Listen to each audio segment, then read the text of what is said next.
Pregnant people. Mothers. Women. If you'd like to call them mothers, not all of them are mothers, but if you'd like to call them that. A confusing statement, but let me make it abundantly clear. A man cannot be a woman. These are times when Michael Knowles destroyed woke culture. So what does that mean? Men can get pregnant now? Well, Michael Knowles has the perfect answer for that. Pregnant people. Mothers. Women. If you'd like to call them mothers, not all of them are mothers, but if you'd like to call them that. What are they if they're not mothers? They're pregnant people. What people other than mothers are pregnant? Does it bother you to use inclusive language? Well, It's just interesting I because... prefer to use precise language. But the public reaction was intense. People really came after him, and he even faced some aggressive behavior.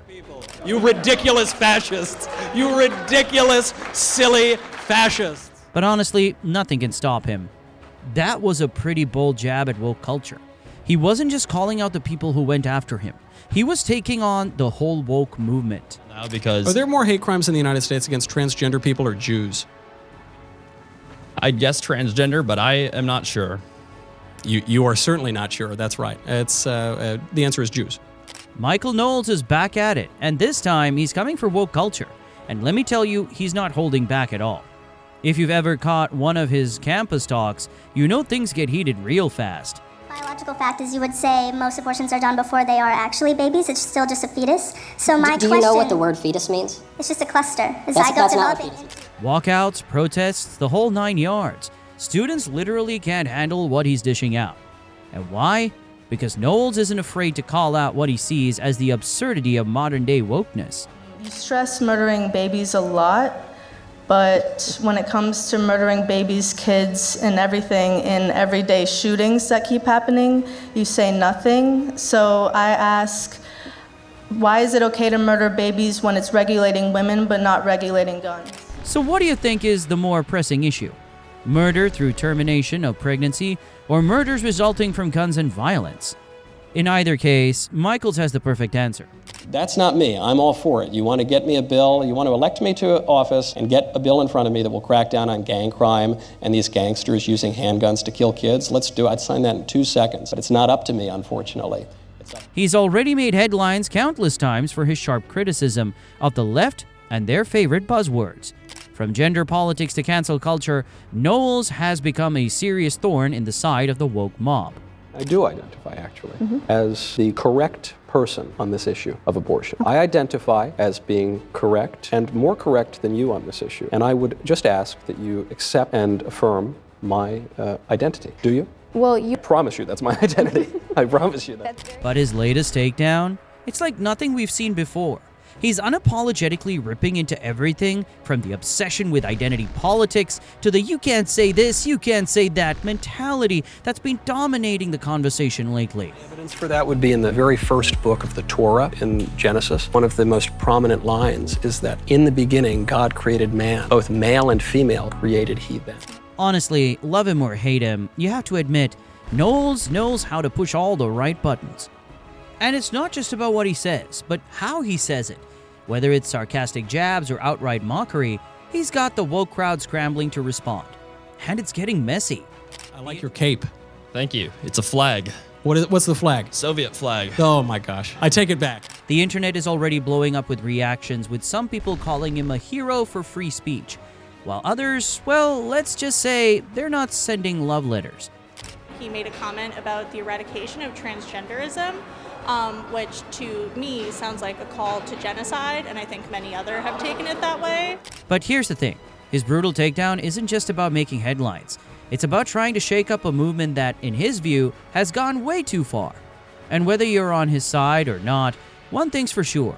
The woke mob isn't ready for what he's got to say next. Buckle up because this one's gonna be wild. Okay, so it seems like that destroying woke culture is a child's play for Michael Knowles. He's always on stage, cool as a cucumber. And the minute he opens his mouth, you just know something epic is coming. You could almost feel the collective sweat of the woke warriors in the room, like, oh no, he's about to go there, isn't he? Oh yes, he did. Well, Michael is not the only one who has been against woke culture. There are some of your favorite celebrities who talked against it, like Paris Hilton. In 2012, Paris Hilton made derogatory comments about gay men, referring to them as disgusting, and even suggesting that they probably have AIDS.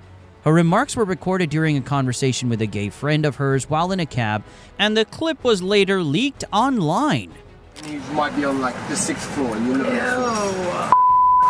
Gay guys are the horniest people in the world. Gay guys are too much. They're disgusting. It's like, listen, my from you. Dude, most of them probably have One-way AIDS. entry. I would be so scared if I was a gay guy. She faced major backlash and issued an apology on the same day, expressing remorse for causing pain to her gay friends and fans and their families. But Michael is not afraid of anyone, and his boldness is not very much liked by everyone. Let's just say people are not very happy about it.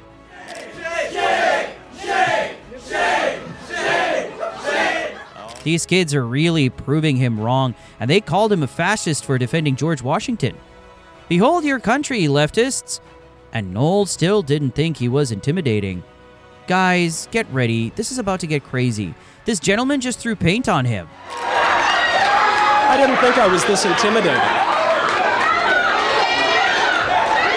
But who can stop Michael? But I'm not that intimidated by these. Well, it's very difficult to use my platform when people use the heckler's veto to try to shut up any opinion that disagrees. He started out with this epic takedown of woke language. You know, the kind where everyone's too scared to say anything remotely normal anymore. It's like we need a translator just to get through a basic conversation. He's like, remember when we used to call people guys and no one had an existential crisis over it? I mean, when did basic greetings become controversial? But wait, it gets better. He dives into this whole thing about how woke culture is like a really bad Netflix show that nobody asked for, but somehow got greenlit for 7 seasons. You know the ones. It's like watching a slow-motion train wreck, and we're all sitting there like, do I turn this off, or do I hate watch it just to see how much worse it can get? I see you were confused by my apparently confusing statement, but let me make it abundantly clear. A man cannot be a woman. The best part? When Knowles compares it to the never-ending game of woke Jenga. Every time you think you've pulled out the last brick of sanity, they stack another one on top. He's like, pretty soon we'll need to issue trigger warnings before saying good morning. Bruh, the guy had us rolling. And it's so true. Nowadays, you can't even sneeze without worrying if someone's gonna cancel you for not using the correct tissue paper brand. But then, boom. He drops the mic by pointing out how all this woke stuff actually hurts the very people it's supposed to help. Like, the irony is just too rich. It's like trying to put out a fire by throwing a Molotov cocktail at it. He's all like, woke culture is so busy trying to fix things, they're forgetting to check if they're even broken in the first place. It has been too long since my producers have tried to stump me with some woke commercials. No. But what did he do exactly? He has targeted many issues recently which got everyone talking, and not only talking, well, throwing paint or something, like the one incident in BU University, and right at the start of his speech, about 40 students from BU's Students for Reproductive Freedom, Young Democratic Socialists, Trans Listening Circle, Queer Activist Collective, and a few others just got up and walked out in unison. Like, mic drop level stuff. They didn't just leave quietly either. They organized safe spaces all over campus while the event was happening. So if anyone needed to escape the vibes of the auditorium, they had a place to chill. Now, Knowles, our guy on stage, decided to go all in. He started talking about how schools are grooming kids with what he called unnatural sex and gender ideology. Oh, and according to him, transgender youth, just delusional. Yep, he really said that. Like we were all back in the high school cafeteria listening to that one kid who always had a conspiracy theory about the cafeteria pizza. Then after all that, he was like, all right, let's do a Q&A. Because apparently after stirring the pot, you should let people come up to the mic and poke it with a stick. Classic move, right? Are benefiting from sleeping around with all, not only their opposite sex peers, but their same sex peers and who knows what else. I don't think they're benefiting. Very radical, very creepy people are trying to indoctrinate children into sexual ideologies. Knowles stated at one point, just yesterday, Jen Psaki, the spokesperson for the president, was literally crying at the prospect that she might not be allowed to trans the kids. Knowles is a YAF favorite, a member of the BU Club's e-board told BU Today, requesting anonymity. He's not afraid to say what's on his mind. The YAF member said, adding that the club asked that Knowles speak on sex and gender in the classroom. Same-sex sexual education. So in high schools, in public high schools right now, they teach straight sex education all the time, and I was wondering what you thought about teaching same-sex sexual education. But left the specifics up to him. And then he really took a sharp turn into mind-blowing territory when he started dropping his hot takes on termination of pregnancy. Apparently, some conservative politicians have gone a bit pro-choice, to try and win over the moderates and the prudents. I promise you that. That's very different from your sexual and gender identity. How so? What I'm talking here involves the mind. I mean, don't you think? I'm not just talking about my gonads or something like that. I'm not just talking about my sexual appetites or desires. Knowles wasn't having it. Nope. In his world, termination of pregnancy is straight up murder. And then he hit us with this gem. He compared the right to choose an abortion to saying men should have a personal right to rape and burglary. Yep, I wish I was making that up. Like, dude, how did we jump from reproductive rights to crimes against humanity? It was a whiplash moment for sure. Problem, and I think it's just awful that liberals have funded and intentionally installed liberal DAs who won't prosecute violent criminals. According to him, abortion is a state matter that has to be outlawed, no questions asked. And in classic Knowles fashion, he was like, conservatives better double down on this. No softening the stance just to win over some extra voters. He basically implied that trying to appeal to other groups would be like giving away the GOP secret recipe. Like spilling KFC's 11 herbs and spices. Sacrilege. Then he threw some serious shade at Kari Lake, who's the top candidate for the Arizona Republican Senate race. He called her opposition to federal abortion bans morally indefensible, and actually blamed her brain-dead campaign managers for it. Oof. I mean, when you're calling someone's team brain-dead, it's personal.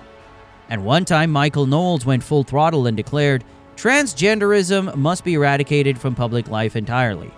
Like he actually said that. Of course, it was immediately taken as a call for violence against the trans community, which, isn't exactly a subtle or chill thing to say. Yeah, there have been all sorts of crazy, terrible ideas for a very long time, too. But trust for once, it felt like he was getting destroyed by this student. But he is Michael, and he has the correct answers. I ask you, Mr. Knowles, how can we eradicate something that has been here as long as humans have? The White House press secretary, Karen Jean-Pierre, wasted no time shutting it down, calling his comments shameful, hateful, and dangerous. But Michael? Nope, he doubled down. When looking back at it, he told the crowd, I stand by the observation that men can't be women. But let me make it abundantly clear. A man cannot be a woman. Like, dude, really pulled the I said what I said card. He went on to say that the whole backlash was proof of the country's having an identity crisis. And in true Knowles fashion, he blamed it all on the decline of religion in America.